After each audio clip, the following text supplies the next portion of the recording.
दोस्तों आज बनेंगे बेकरी के बहुत ही स्पेशल वनीला चॉकलेट मज़ेदार मार्बल बिस्किट। ना मक्खन ना ओवन का यूज़ होगा, बल्कि आप ये जानकर हैरान होंगे कि ये बिस्किट सिर्फ किचन में मौजूद रोटियां पकाने वाले तवे पर ही हम बेक करेंगे।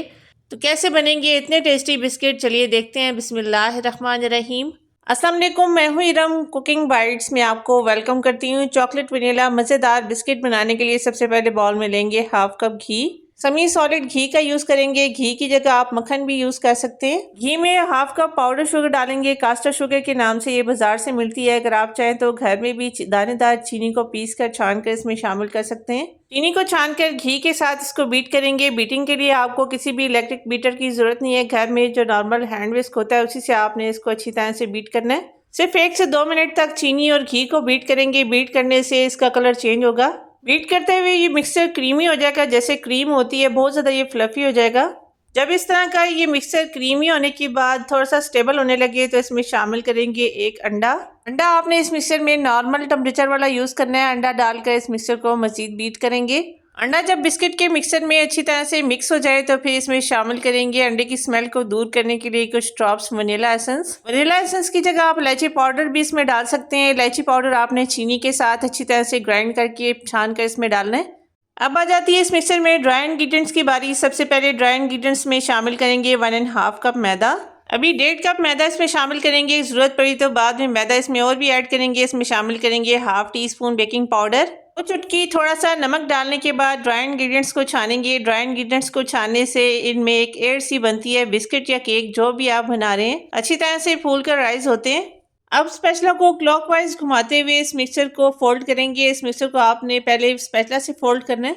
बिस्किट की डो को स्पैचुला से फोल्ड करने से आपको अंदाज़ा होगा कि इसमें लिक्विड कंटेंट कितना है। और ये देखें मिक्सर बहुत ही ढीला है। अगर हाथ के साथ इसको गूंदेंगे तो हाथ के साथ चिपकेगा। इसलिए परफेक्ट डो की कंसिस्टेंसी के लिए इसमें हाफ कप मैदा और शामिल करेंगे। मैदे को इस तरह से छानते हुए आपने शामिल करना है। स्पैचुला से दोबारा से फोल्ड करेंगे और ये देखिए मिक्सर में हर चीज़ बैलेंस है। बहुत ही अच्छी सी कंसिस्टेंसी है इस डो की। आप देख सकते हैं डो हाथ के साथ बिल्कुल भी चिपक नहीं रही। बहुत ही अच्छी सी डो फर्म होगी। बिस्किट की डो को आटे की तरह दबा दबा कर गूंदने या मसलने की जरूरत नहीं है। आपने जस्ट हल्के हाथों से इस डो को अच्छी तरह से मिक्स करना है। बिस्किट की डो रेडी करके ऊपर से इसको कवर करेंगे। कवर करके 10 मिनट के लिए आपने इसको फ्रिज में रखना है। 10 मिनट का डो को रेस्ट देंगे ताकि अच्छी तरह से सेट हो जाए। बिस्किट की डो जब सेट हो जाए तो इसको 2 इक्वल पार्ट्स में डिवाइड करेंगे। एक पार्ट में शामिल करेंगे 2 tablespoon cocoa powder. Cocoa powder डालकर इसको डो के साथ अच्छी तरह से मिक्स करेंगे। कोको पाउडर डो के साथ मिक्स होने में थोड़ा सा टाइम लेता है। अगर आपको ज़्यादा ड्राई लगे तो इसमें 2 टेबल स्पून आपने दूध शामिल करना है। मिक्स करते हुए चॉकलेट की डो रेडी करने के बाद वनीला वाली डो लेंगे। इसमें शामिल करेंगे कुछ drops orange food colour.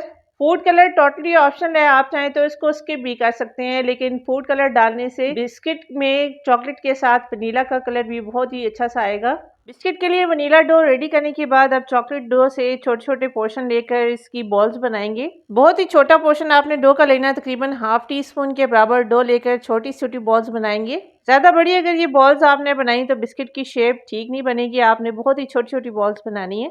Chocolate वाली डो से सारी बॉल्स रेडी करने के बाद वनीला का बैटर लेंगे। उससे भी सेम साइज की आपने छोटी छोटी बॉल्स बनानी है। चॉकलेट और वनीला दोनों कलर्स की, दोनों फ्लेवर्स की बॉल्स रेडी करने के बाद बिस्किट की शेप बनाने के लिए किसी फ्लैट सरफेस पर इस तरह से बॉल्स को रखेंगे। एक चॉकलेट, एक वनीला, एक चॉकलेट, एक वनीला। इस तरह से 3 चॉकलेट और 3 वनीला की आपने बॉल्स रखनी है। अब इन बॉल्स को कुछ इस तरह से ज्वाइन करते हुए इनका एक फ्लावर सा बनाएंगे। हाथ से आपने इसको अच्छी तरह से राउंड करना है। जब ये बॉल एक राउंड शेप में आ जाए तो हथेली पर रखकर हल्का सा इसको प्रेस करेंगी तो बहुत ही अच्छी सी मार्बल कुकीज़ की शेप आएगी। हर बार जब इन बॉल्स को जोड़ेंगे तो नई कुकी की शेप बनेगी। अगर घर में बच्चे हैं तो उनसे आप ये शेप कुकीज़ की बनवाइएगा, बच्चे बहुत ज़्यादा एंजॉय करेंगे। इसी तरह से सारे कुकीज़ को रेडी करने के बाद ट्रे को ग्रीस करेंगे। बटर पेपर लगाने की ज़रूरत नहीं है। थोड़े थोड़े फासले पर आपने इन बिस्किट्स को सेट करना है। अब इन बिस्किट्स को बहुत ही सिंपल तरीके से रोटियां पकाने वाले तवे पर बेक करेंगे। तवे को अच्छी तरह से गर्म करने के बाद फ्लेम को स्लो करेंगे। चाहें तो इनको आप पतीले में भी बेक कर सकते हैं। बेकिंग ट्रे रखने के बाद कोई भी बड़ा बर्तन या पतीला जो इसके ऊपर पूरा आ जाए आपने उल्टा करके इस तरह से रखना है। स्लो फ्लेम पर आधे घंटे के लिए इन बिस्किट्स को बेक करेंगे। माशाल्लाह बहुत ही कम टाइम में बिना ओवन के बहुत ही आसान तरीके से तवे पर ये बिस्किट बेक हो चुके हैं। आप देख सकते हैं बहुत ही अच्छी सी इनकी शेप बनी है और कलर भी देखें कितना अच्छा आया है।